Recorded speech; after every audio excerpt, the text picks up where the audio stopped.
So last time, this is where we stopped. So it was this first question right here, right? So it's this one. And so what we did was is that we created this table. So I'm going to give you some steps today, right? Not that big though. So some steps, right? So step one of solving these gear trains, right, is to look at the gear assembly given, right? So I would say analyze the gear train. And what I mean by this step is that you need to look it over and you need to see what is contacting what, how they are named. So for example, if we were looking at this one, we would go, okay, so we have right here our input. Right here, it's on the same shaft as gear 3, which means that gear 3 and gear 2 have the same speed, right? So when you move in the table, you just make them equal to each other. And then gear 3 is contacting 4. 4 is the same as 5 through this shaft here. We have an arm right here. And that 5 is contacting 6. So essentially, you just need to keep it in mind where these things are, how these things are contacting, and which ones are equal to each other. The second step is to draw the table. So you would do draw the table. And the table is right here. So essentially, you draw a blank version of this table, right? And you would just make, the fork, whatever this is, 1, 2, 3, 4, 5, 6, 7 columns, and 4 rows, right? And you just label it. And I know that this seems like you could probably do this. You probably don't have to do this, but I promise you this makes it really easy. And I'm going to require you to do it. So just do it. How about that? So, and what we are accomplishing. So what is each of these boxes is an equation or some sort of relationship for the speed of the gear, the relative velocity. So essentially, every single one of these boxes is some equation of like W3 is equal to W2R, right? In this case, because it's right here, since gear 3 and gear 2 are on the same one. But if it's not like that, that means you have this one right here, this equation is actually W4 is equal to minus N3 over N4 times W2R. Right? So all of these equations, or all of these boxes, is the relationship of the relative velocities, or the, not relative velocities, but the angular, is it the angular velocity? Yeah. Angular velocity. So all of these boxes are ways to, you're just writing the relationship for each gear inside of there, one by one. Now, how do we do that? Well, there was equations that we had earlier, right? That I didn't have written down, but where are they? I think I already passed them. But right here. So here's the first one right here. Right? So it is N2. So this equation, the reason why this is relevant is that it's talking about this right here. And so N2 times W2, so the number of gear teeth times the angular velocity of 2 is equal to opposite of the gear teeth of 3 times the angular velocity of 3. And if you guys recall, this equation comes from manipulating the, whatever it's called, the rolling contact equation. It also comes from this right here, which is manipulating the pitch diameter equation, which I can go and I'll pull that up as well. So I'm going to put the helpful equations up here in this corner. So I'll go find that equation as well. So this is pitch circle, that's what it is. Circular pitch, how about that? So it's PC is equal to 2 pi r, because remember this one is also, it could also be diameter, right? Pi diameter, but they'd use it in forms of radius, right? So 2 pi r over in something, right? But I'm just going to put it in terms of 2 here. So that is one equation, right? And like I said, how they got this first one right here was that they used the rolling contact equation and then they started substituting this in there. And it eventually got us to the relationship of, so remember right here, this is the rolling contact. You get to this. Then down here, they substituted in. They multiplied both sides by the pitch circle, or the circular pitch equation. And then they followed it through to here, right, by canceling things out. And so you end up with this right here. And then this is that equation I originally told you that this is what things will look like when you have contacting gears. You'll just manipulate this equation until you get one of the gear's velocity. So for example, if you were trying to find gear 3's velocity, you would very simply just move this to the other side and you would have, you move N3 to the other side and you'd have W3 is equal to N2 over N3 times W2, all the opposite, negative, right? And so that's how we get these tables formed, right? Which is right here. This is gear 4's velocity. And then remember, gear 4 is the same as gear 5 because of how it's hooked up. There's a shaft in between, so their velocities are the same, right? So, essentially, after you draw the table, oh man, we're really on the edge of the world here today. So after you draw the table, you need to start formulating equations. And how you do that is you want to start with gear 2 and work your way down the train, right? Start with the input gear. How about that? So, start with input and work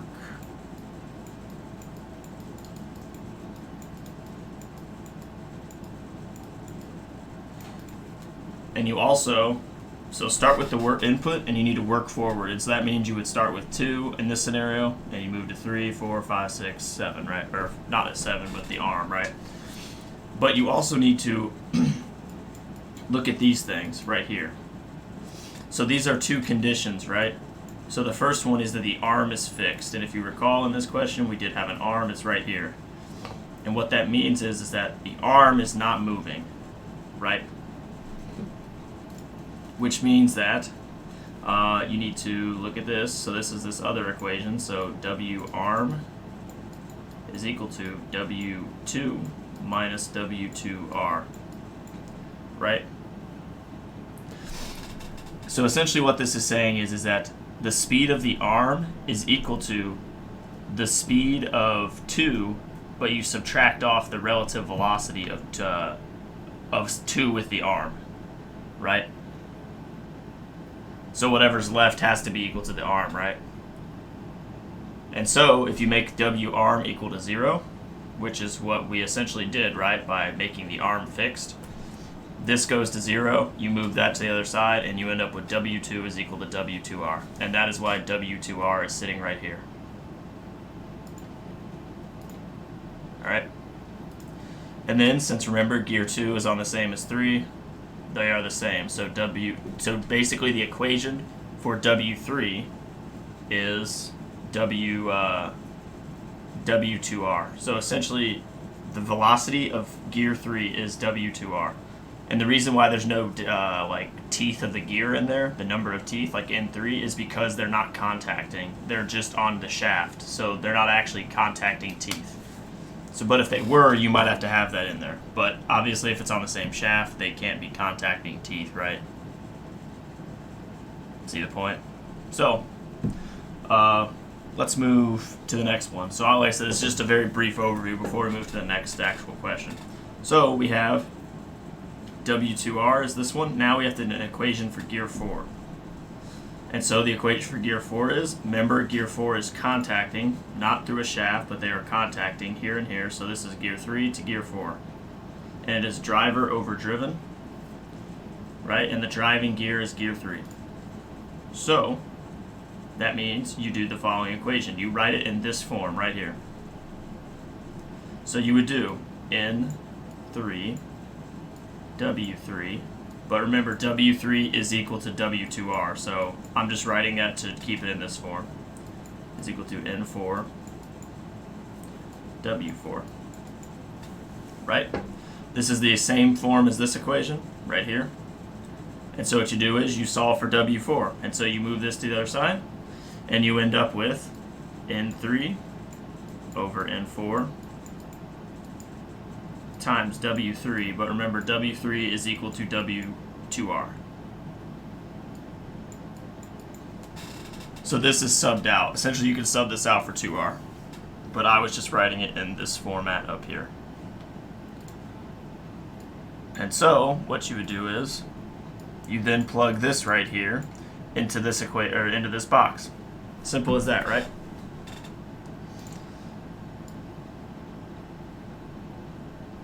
And now the next part, the next part is, if you recall, gears 4 and 5 are attached by a shaft. So 4 is attached to 5 by this shaft right here, which means that their velocities are the same. Therefore, 4 to 5 is the exact same equation, right? It's that right here. The opposite of N3 over N4 times W2R is the same as 5 right here. And so now we have to do the same thing with gear 6. And gear 6's equation, you have to write it as the exact same as this one right here. It fills this exact format. So, if you did this, you would write N5, so it's N5 times W5. Now remember, W5, so if you wrote W5 here, is equal to the opposite of N6, W6. W5 is already known. W5 is this right here. Remember, we're sticking to this format so you guys know where everything's coming from. We're sticking to this format. So gear 5's velocity is already known. It's that right here, which means that you sub that out. And so, let me give myself more space here. It is negative N3 over N4 times N5 times W2R, right? Is equal to this. And remember, same thing as last time. You just solve for W6. So we move this to the other side, and you get W6 is equal to the opposite, although those go away because we have two negatives. Sorry about that. Always forget. 3 over N4 times N5 over N6 times W2R. And that is what you get right here. N5 over N6 times N3 over N4 times W2R. And if you notice, every one of these relationships, the N3 over 4 and the 5 over 6, is driving gear over driven gear.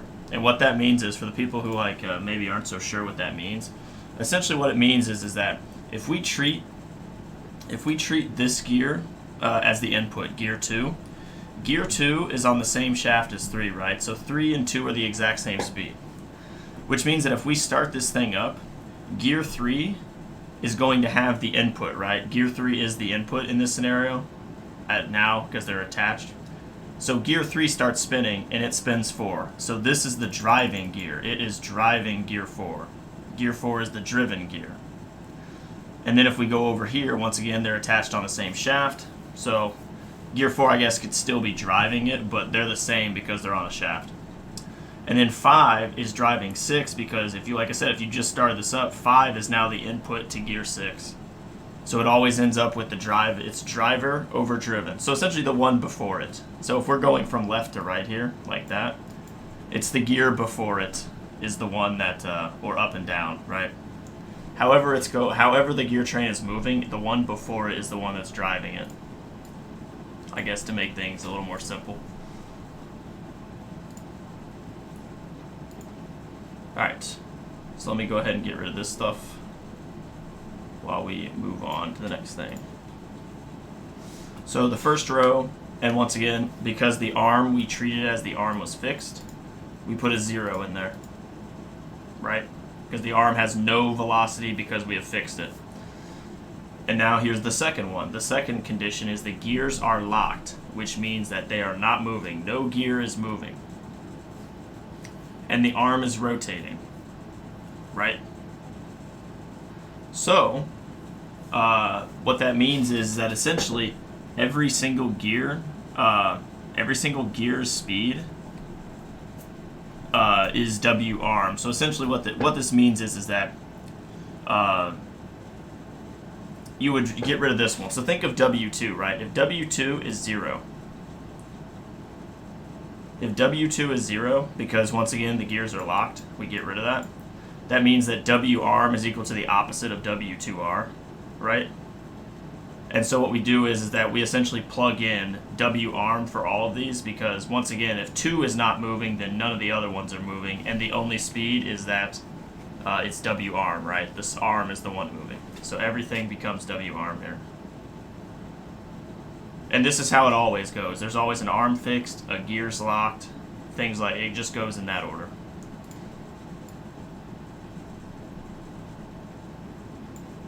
And so, if we do that, then what you do is you add these up. So once we fill in both of these, you add them up. And what this means is that you're looking for a relationship for this, right? So these are the things we're trying to find. We're trying to find all the angular velocity, the velocities of each gear, right? That's what we're trying to find. And so by doing this, you just add these together. So you have W2 plus W arm is equal to W2. W2R plus W arm is equal to W2. You have the exact same thing here. And then you have this one, which starts the actual ones, where it's W4 is equal to the opposite of N3 over N4, W2R plus W arm, right? So you just add these together, so you go this to this. And so W4 is equal to those things added together. And then there's some shifting you can do here, because obviously W2R is equal to W2 minus W arm. So remember, it's like this, where is it? I didn't write that one, but yeah, I guess I did earlier.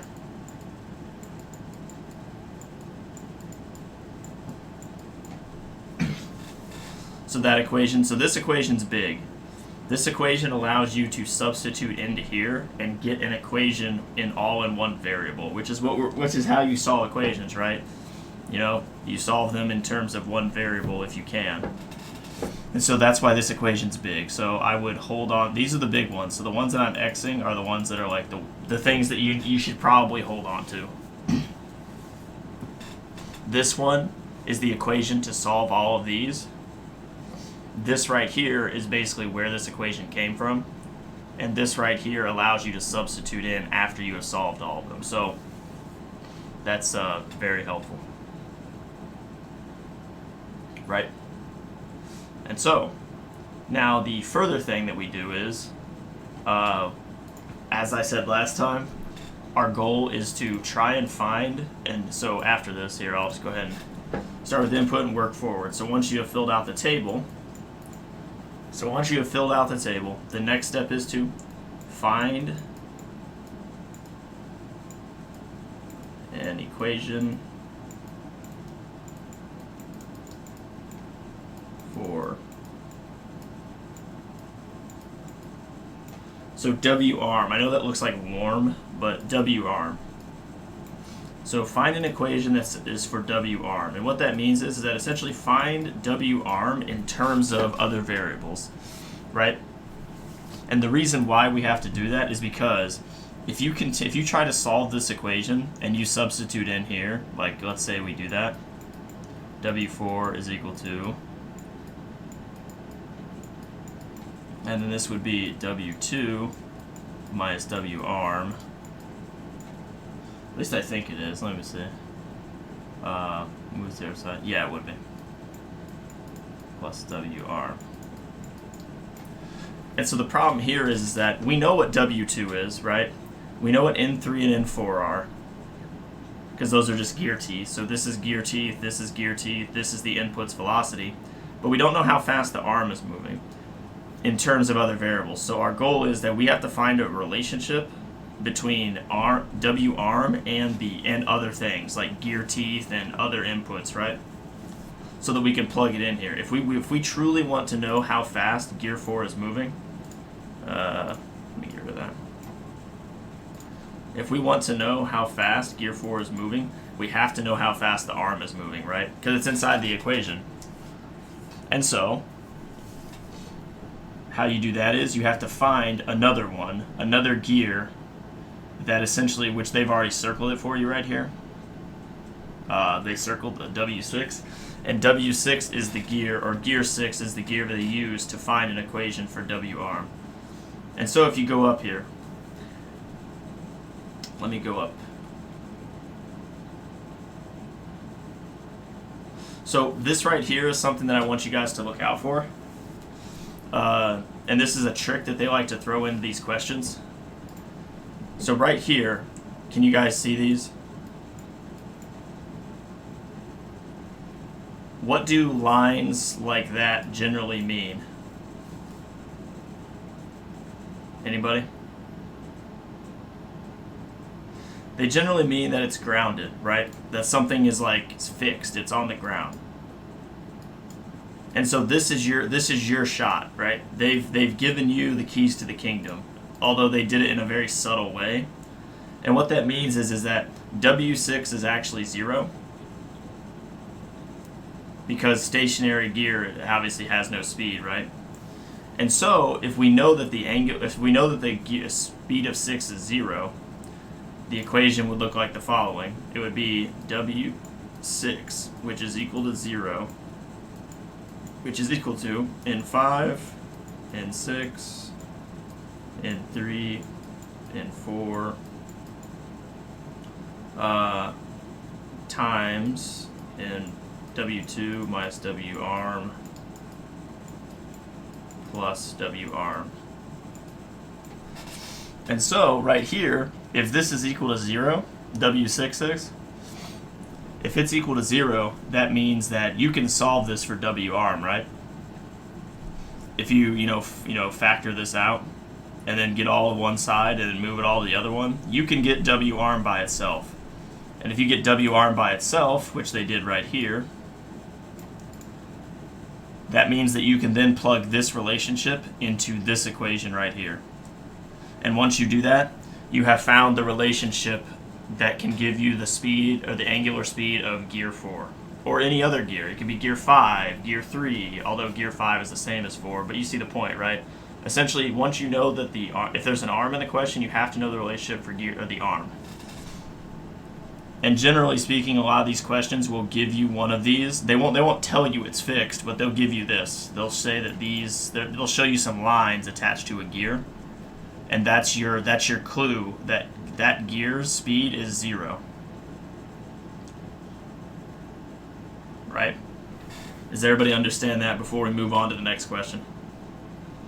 Like I said, these are quite long, and I think I'm going to move the question to the to Microsoft Paint or Paint 3D so we can have a better understanding and better drawings.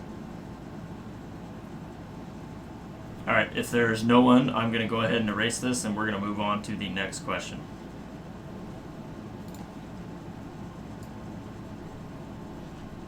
Alright, so hopefully, like I said, you guys remember these. I'm probably going to write them out again at the very beginning of this question.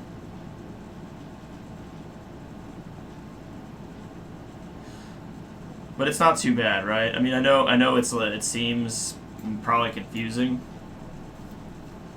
but it's not. It's really not. You just have to follow the table, move through the question, and it's really not that bad, I promise.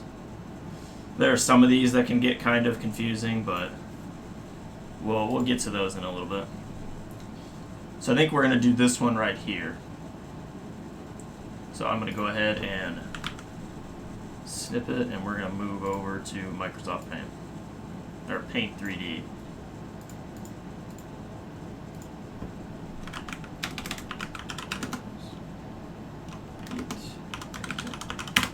Alright.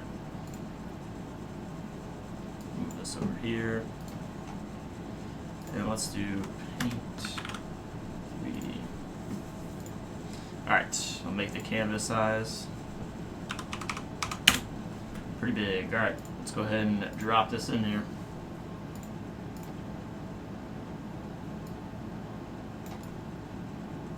Alright, so there it is, right? There's our question. And I'm going to go ahead and write the steps up here. So the steps that we used to solve this question last time were what? Analyze the gear train assembly, right? So analyze the gear train assembly. This means to look and see what's contacting what, how it's set up, if anything is fixed. 2, the second step was to draw the table. Draw the table for the gear train. Step 3 was to start writing equations for the velocities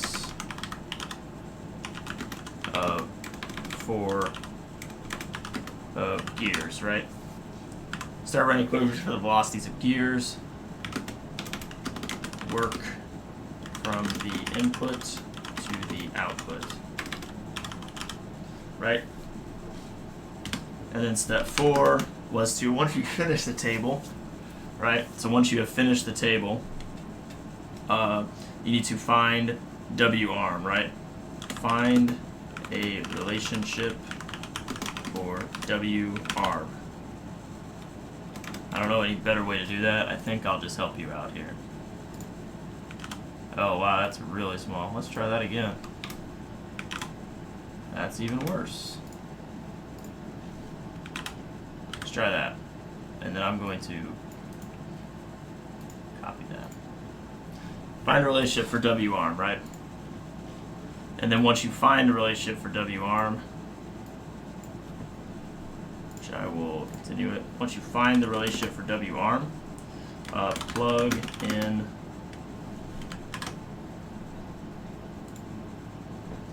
the relationship into the equation for the gear velocity.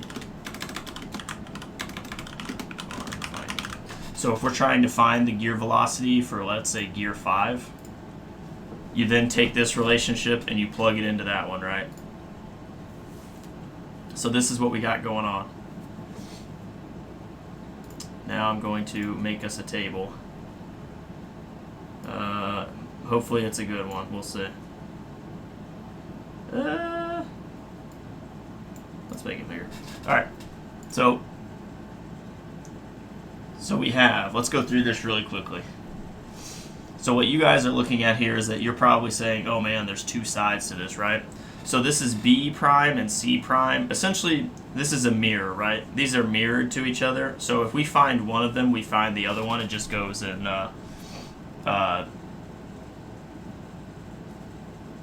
essentially it could go in the opposite direction. I don't know, it depends on how it's set up. But essentially, the point is that it's the same, right? Would you agree that if B, C, and this connection here are all the same, then we don't need to find it for that because we will know it? Do you guys agree with that? I think that's agreeable.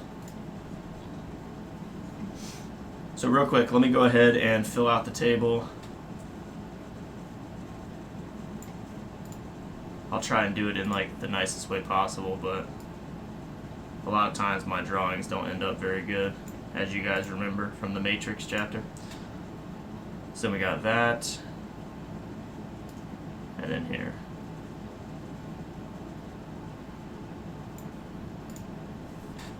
Right. And then we have 1, 2, 3, 4, 5, 6 columns. 6. So 1, 2,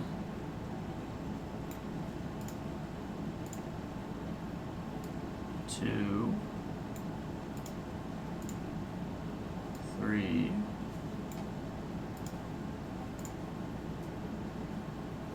4, and 5 and 6.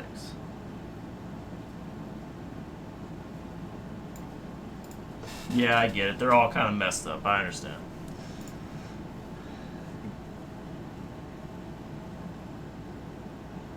Yeah, so what I mean is, so Jackson, essentially what I mean is that these right here, I know it's hard to see, but this is B prime and C prime. This is B, C, and the arm. So essentially, B and C prime are the same as B and C, right?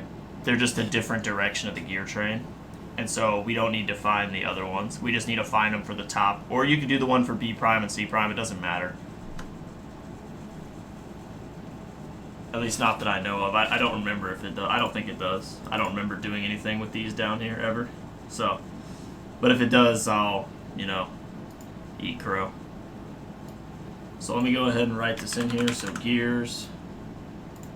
I'm going to set this up just like this, the other one. So arm fixed. Gears locked.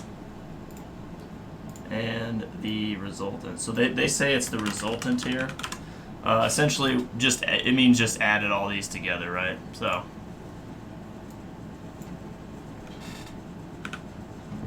this is gear A. I will do this better.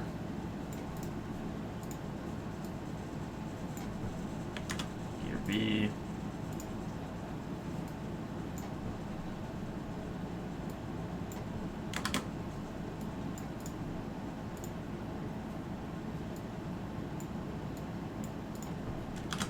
D, and then the arm, right? So this is our table, right? Pretty straightforward, I think. And so if you look at this, we have gear A, B, C, and D. Now this one's going to be a bit different than the last one, and we will discuss why in a second. But let's go ahead and do the first step. So let's analyze the gear train a little bit. So, as you can see, we have the input right here. Gear 1 is the input, it's A. And gear A is contacting gear B, right? Pretty clearly, it's contacting gear B right here at this part. So this isn't gear A and gear B's velocity are not the same. They are contacting, essentially, right here. Or their relation. It's not so easy as saying WAR is equal to WBR, right? Or you know what I mean? WA is equal to WB. It's not. These are contacting, so we have to use that separate equation. And then as you see here, gear B and gear C are attached through this weird chess piece shaft, right? So that means that gear B and C's equation will be the same, right? You guys can see this? So their velocities will be the same. And now as you see here, gear D, so really quickly, do you guys recall those two types of contact for rolling contacts, right? There's external and there's internal contact, right? This right here is external. Do you guys agree? Essentially, it's just contacting on the outside of the circle. One is not inside of the other one. Can you say the same thing about C to D here?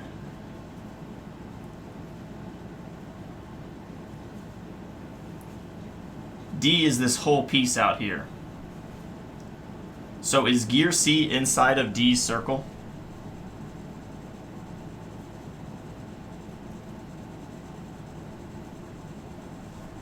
Anybody? So remember, external and internal contact. So remember one of them, which are here, I'll actually pull it up. This might help us a little bit. Let's go back to chapter 2.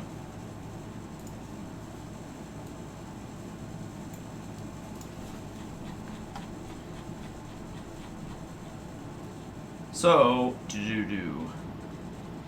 so right here, this right here shows external contact, right? Because they're rolling on the edge of each other, right? Essentially, it's going to go all the way around this edge, contacting at that point. Do you see this one right here? This one circle is inside of the other one, right? Does everybody see the difference between those two? So one here rotating on the outside, this one rotating on the inside. And so really quickly, let me throw this back over here. Which type do we have here? So really quickly, do you see how this one is internal contact? I guess I'll answer it for you. Do you see how this is internal contact rather than external? Gear D is this whole circle out here. And gear C is inside of it, right?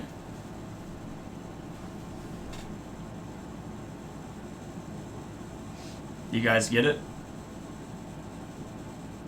Yes, this is internal contact. So, do you see? And if you looked at this straight forward, right? So if you looked at this, like let's say we looked at it straight on here, like look into the, into this side, it would look like this.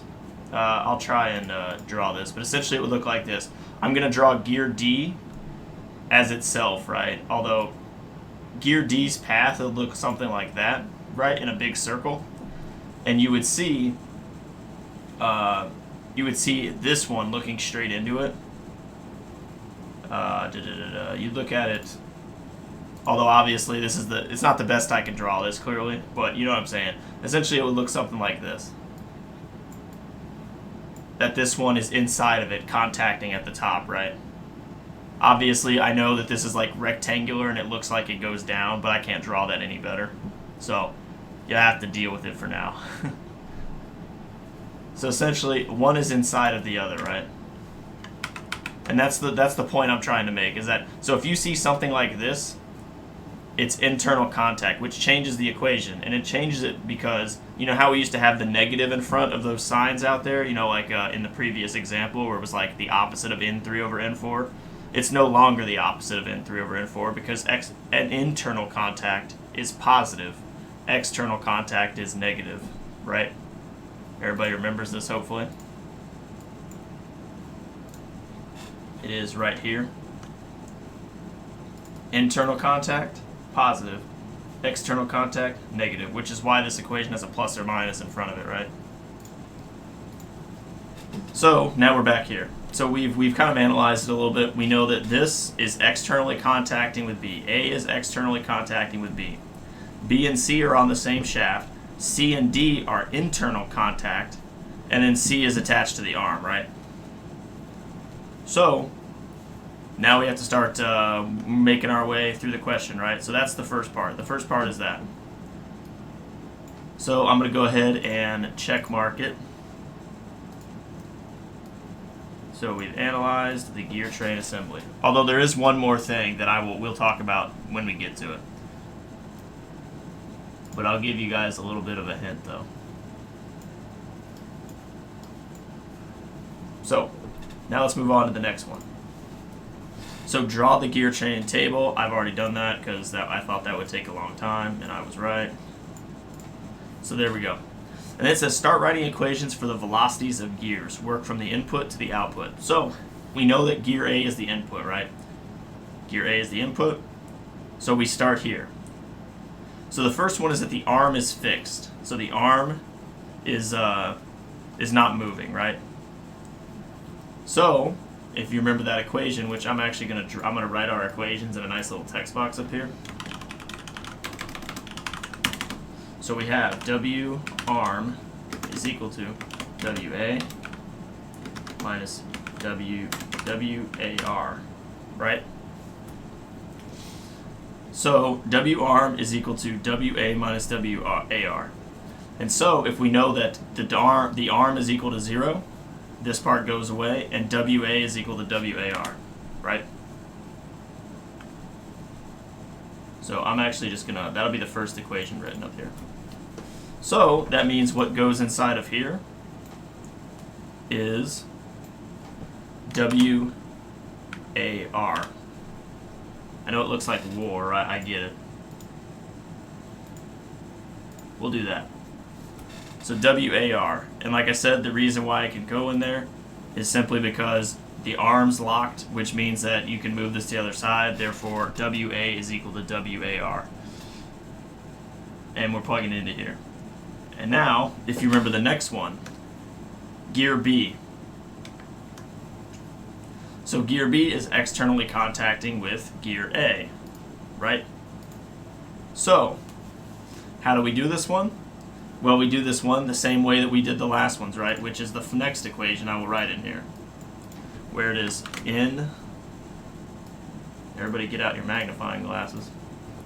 So it is in, I will write it in the terms of the other one. So N2 times W2 is equal to the opposite of N3 times W3, right?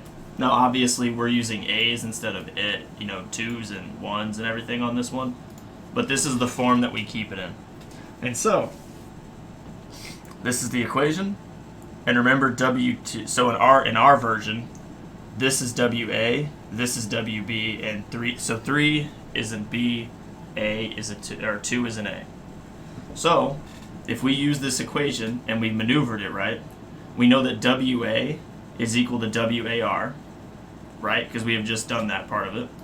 Which means that if we want to solve for W3, which remember, that is what all of these are trying to do. We're trying to solve for some sort of relationship for the velocity.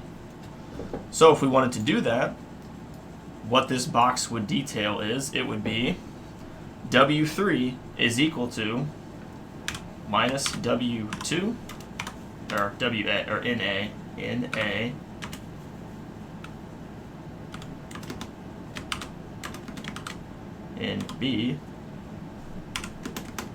times WAR.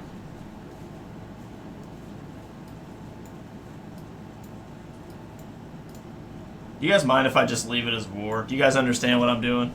Making it smaller is kind of like a pain.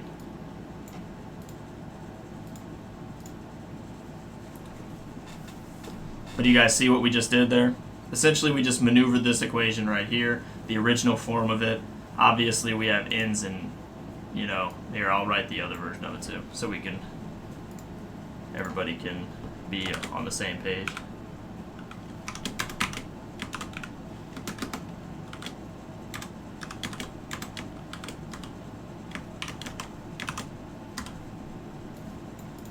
Yeah. So we just maneuvered this equation and put it in here. Because remember, this right here is an equation for the velocity of B, of gear B, right? Mohammed, you have a question? Go ahead and chime in.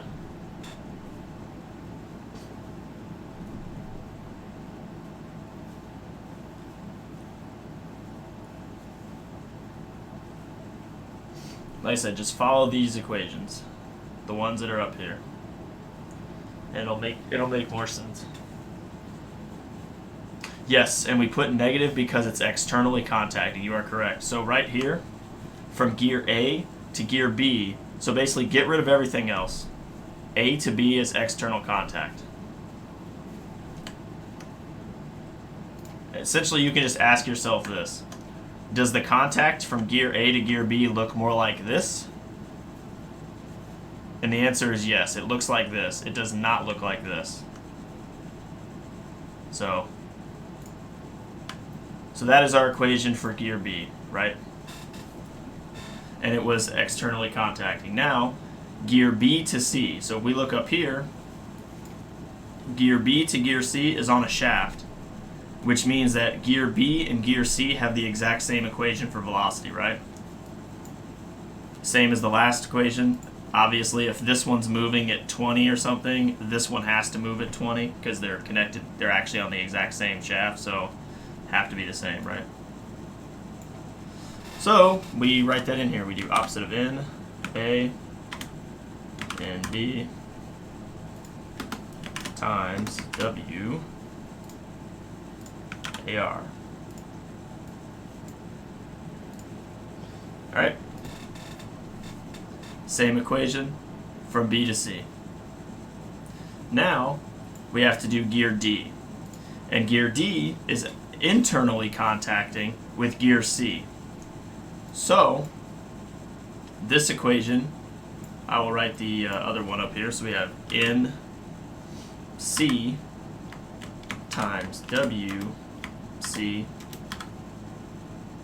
is equal to N D times WD. And remember, there's no negative on this one because it is internally contacting.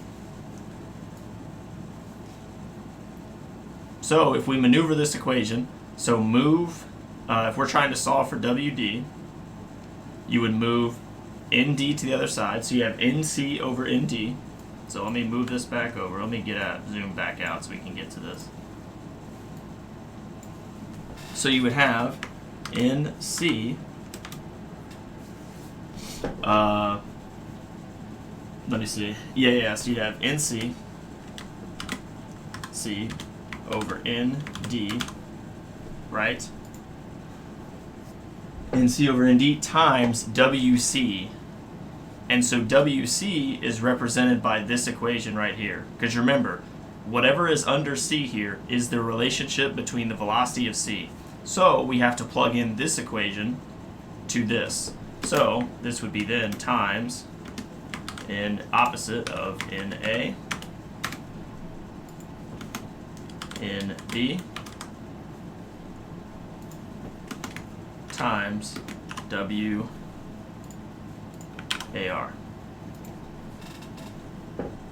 Do you guys see how that worked? Essentially, because WC is already known because we found it here, we have to plug in WC gets substituted out for what we found the equation for WC to be, which is this.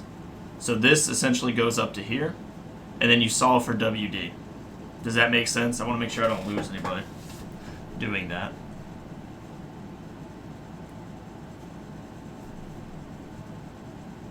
I'm going to take the non-chatter in the chat to be good. All right.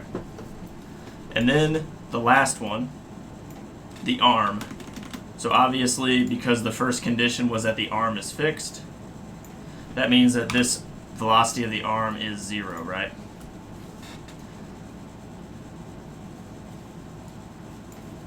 Now the next one is gears are locked. So this one is probably the easiest one for all of you. Because it's the same all the way throughout. Once again, by using this equation, if you know that the first gear is locked, if you know the gear is locked, that means WAR is equal to the relative velocity of the gear to the arm is the same as the arm. So therefore, its velocity is the arm. So WAR.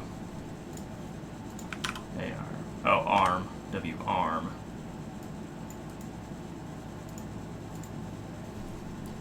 Hopefully I can do this. I'll just do that.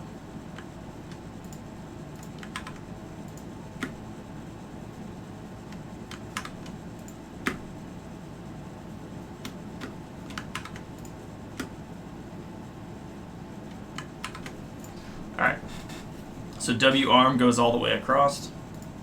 Pretty straightforward, right? And then the resultant. So the resultant equations, I will write these in really fast. So what that means is, very simply, just to remind everyone, is that you take this. So essentially it's this plus that equals the following. Or it equals the final equation, which the final equation for us is always equal to the velocity of the gear. So I guess I could fill that in as well.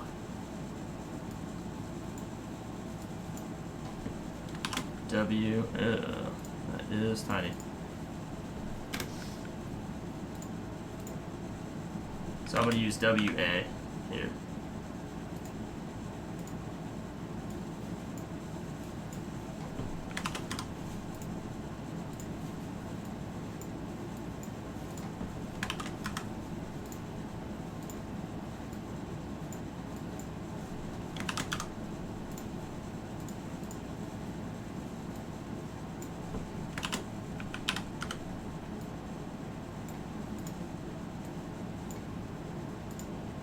Alright, so that right there is our table, right?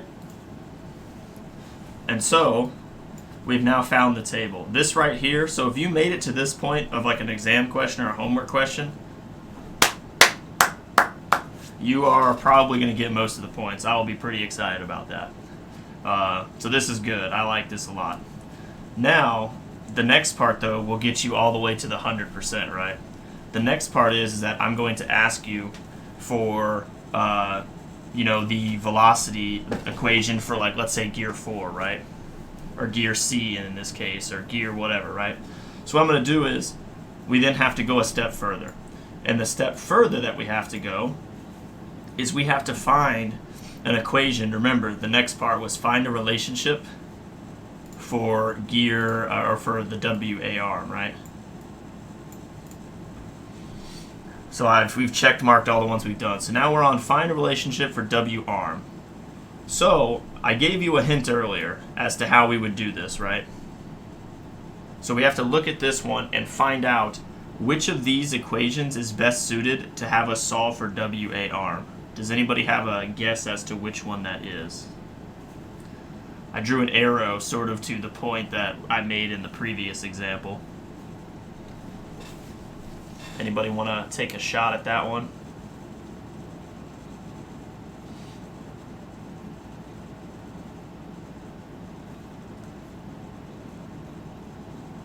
All right, no takers. So what this means is that essentially gear D right here is locked. Do you remember I told you in that last one is that they will draw these little lines here? And that means that it is locked, or it's like it's grounded, right? Does that make sense? So it's grounded. So what that means is that WD can actually be written as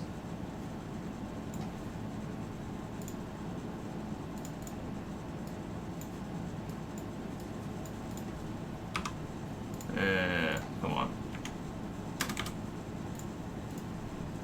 A big 0. And because it can be written as a big 0, that means that we can solve, right? So essentially WD is out of this scenario, which means that we can solve this equation for WA arm, which I will sort of do over here. So give me 1 second. I will do some of the work. So I'm going to, real quickly, just so you guys know what I'm doing, I'm taking this equation and I'm adding it to this equation and setting it equal to 0. So this is how all of them work. You take this, add it to this, set it equal to this. Does that make sense? So basically, if you wanted to do this, it would be plus this equal to that, plus this equal to that, right? So I'm going to go ahead and do this one. I'll make the font probably a little bigger for us so we can see this. So in C, in D,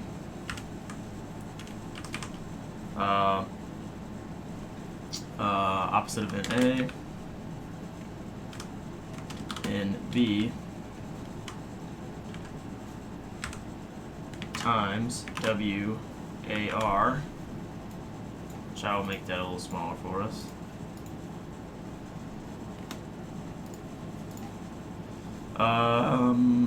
Plus WA arm.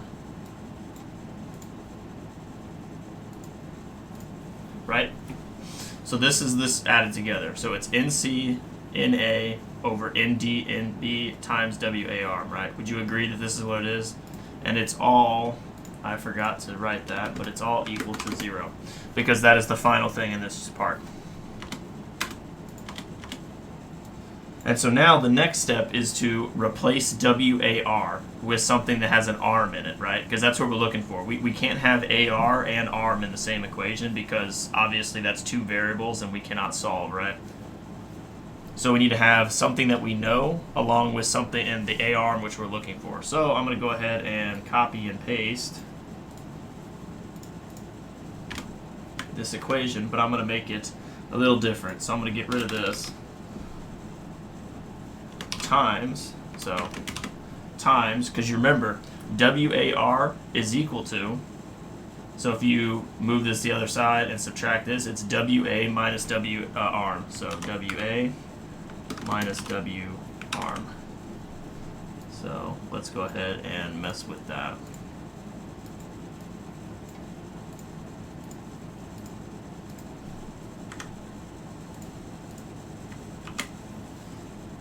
All right.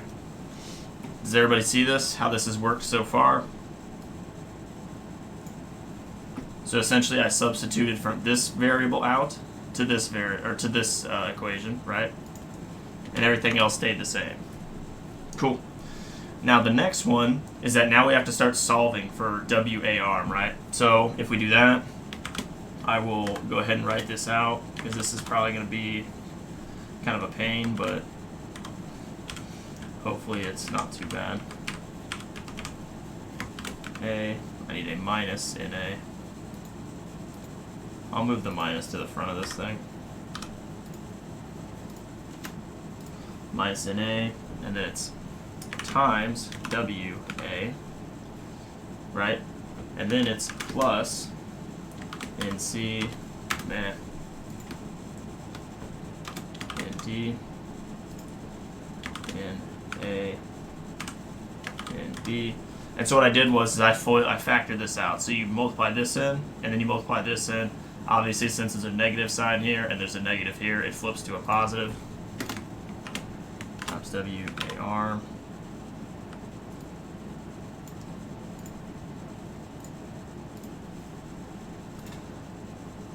Right, and then we add on the last bit, which is plus W, and I'll just...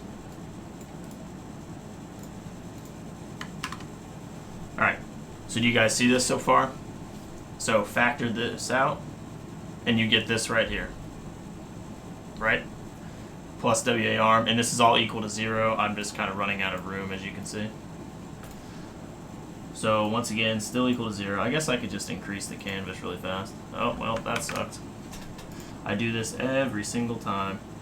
So I'm going to write that last equation only because I absolutely hate that I do that every time. D. Because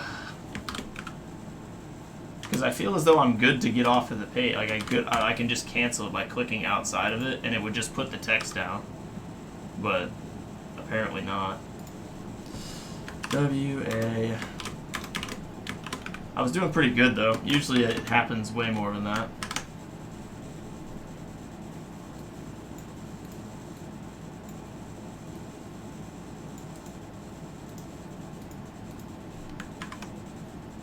Alright. Let's get rid of that. Yeah, it didn't work near as well as I hoped it would.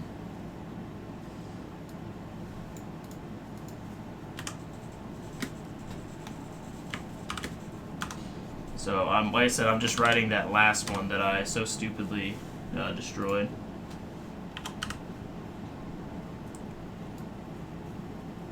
Hopefully on the video everybody will be able to follow along and see how I did it.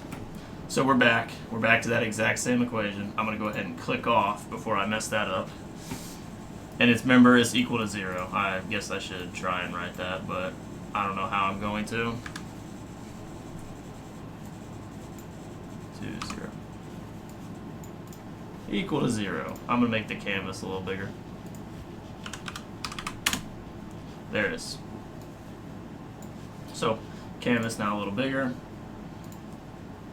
And now I can go ahead and do more. So what I'm going to do is you're going to take this exact same equation and you're just going to do some, some algebra, and you'll find that you can move WA arm and everything else to the same side. So real quick, I'll just go ahead and do that in my head.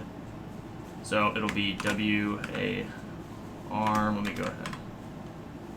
Nah, let's not do that. WAR arm plus NC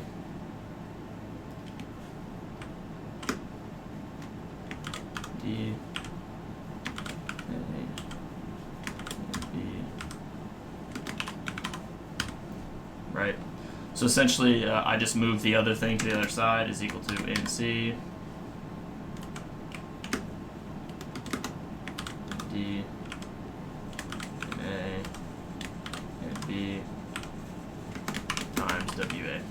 Right, so I moved this to the other side, and I kept these on that one side right here. Right? Does everybody see that? Alright. And then from there, essentially you get same denominators. So you'll multiply this to this, and you'll get this here, and then it's all divided by the same.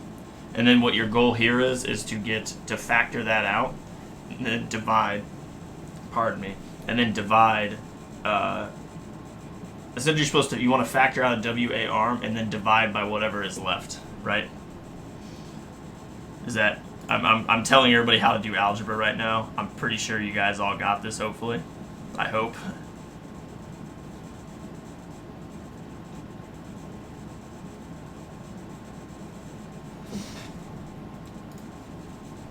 Where's sniffing tool?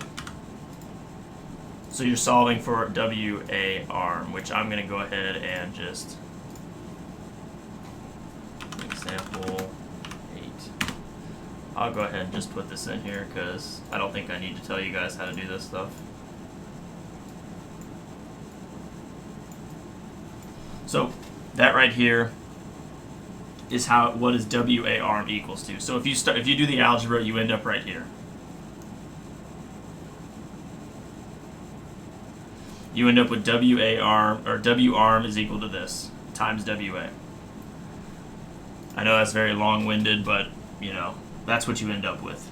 And then, if you want to actually solve for a velocity of something else, I will go ahead and just post that over here as well. What you would do is, you would take this equation, and let me see.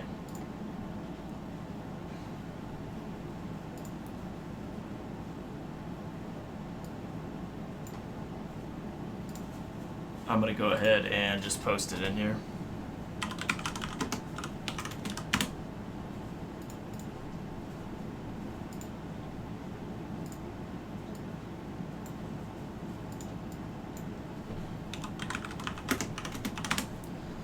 Because we are taking up a lot of time with my very bad writing and messing up. So, now, if you wanted to actually find a velocity, which I will post both of these into here. An equation for a velocity. This is what you would do. So this first one, I know that's kind of blurry, but essentially what they are finding is they're trying to find the velocity of gear B, but remember gear B is equal to gear C. So they pulled this equation, right? They pulled this equation. Remember, if we go down to gear C, which is this right here, it is NA over NB times WAR. Right?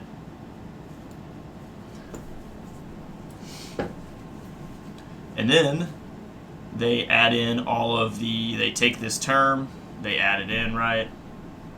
They factor it out, you know, all basically the same exact things that we just did, except that you're now doing it for another gear, but you have W arm as a term that you can separate out, right?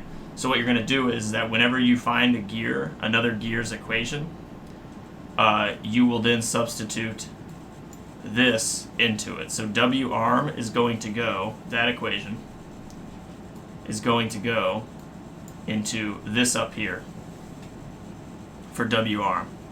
And then you end up, if you do all of that, you end up here, which is WB equals WC equals all of this stuff. Because this is after the substitution, so they substituted in here. And then they simplified it more and got this. So NA over NB times NB times ND over NA NC plus NB plus ND times WA.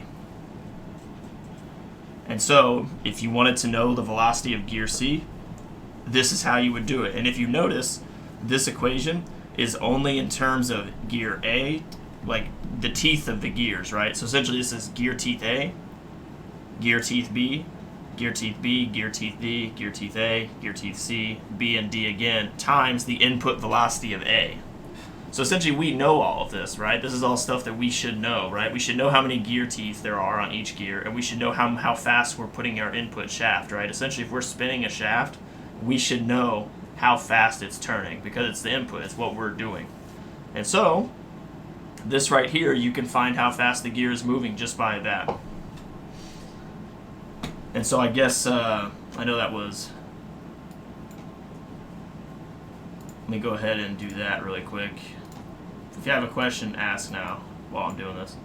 So find the relationship for W arm, and then the final step is to plug in the relationship into the equation for the gear velocity you are finding. So what that means is take W arm, like I said, which is this equation, and plug it into these equations right here. So for example, WC is equal to this plus this. W arm exists right here. It also exists right here when you separate it out, right? Whenever WAR is equal to, whenever you do W2 minus W arm, essentially you're going to plug in W arm in both of those cases, and you're going to just do a bunch of algebra. It's going to be a bunch of algebra to get to where you have the final goal is where it says WC is equal to a bunch of gear teeth in terms of the input, which is what we have up here. So this is the final goal. The final goal is if you get this equation. Now, if you get to here and you think you're done, but there's a WAR still left in the equation, or there's a W arm still in the equation, or if there's a velocity of some other thing in the equation, it means that it's wrong, right? Unless we're talking about a different, so differentials, which is the next chapter, the next section tomorrow, there can be things like that, where there's two velocities in the same equation, but it's fine. But for this one, where there's an input and an output, where there's one input, one output, it has to be in terms of the input, which is right here. So right here is the format of the equation you're looking for a final answer. You're looking for W whatever, so WC in this case is equal to all these gear teeth times the input's velocity. That's what you're looking for. And if it doesn't look like this, it means something went wrong.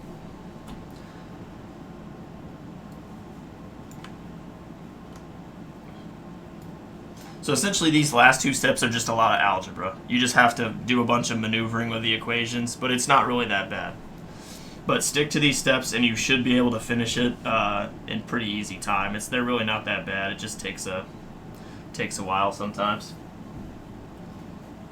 And also this problem is in the book, so you can go through it and you can go through step by step. And if you want to do that, go ahead. I mean, because this is the answer how we just did it. But I know this last part was kind of fast because we were running out of time and that I was being dumb by trying to paste everything in here. So the usual stuff. If there's no more questions, I'm going to go ahead and stop, and then I'll do attendance. And tomorrow what we're going to do is we're going to talk about kinematic coefficients and differentials. And so the kinematic coefficient is really easy for this. Those H's that we've been talking about for like months? It's actually really easy for this chapter. The kinematic coefficient of C. So like let's say you were looking for gear 3, which is the kinematic coefficient for gear 3. It's just this right here. It's whatever is in front of WA. So it's a really easy thing to do. So but the problem is that you have to find these equations for the kinematic coefficient, right? Because you can't possibly know what's in front of A in the C equation if you haven't found it. But we'll talk a little bit more about that tomorrow and some differentials. So go ahead and stop.